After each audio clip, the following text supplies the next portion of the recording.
Milica Stojanović, Društvo za zaštitu životinja, da li je ovde? Izvolite.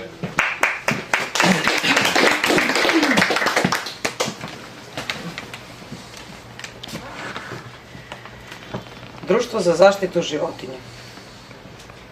Monahu se pre 3 dana upokojio otac. Nije pokazivao nikakve znakove žalosti i tuge. Kaže, tako je odredio Bog. Nije prošlo 40 dana od kako su seljaci otišli da okopavaju kukuruz.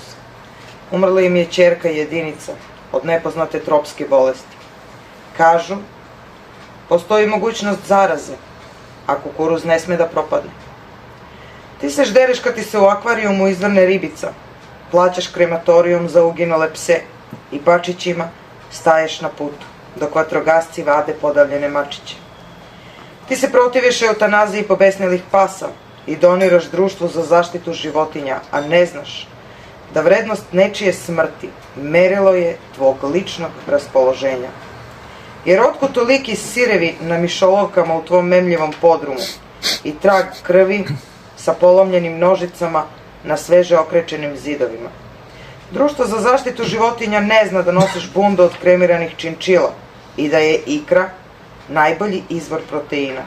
Kažu, ti pačići su najbolji u Pekingu kada se preliju sosom od višanja.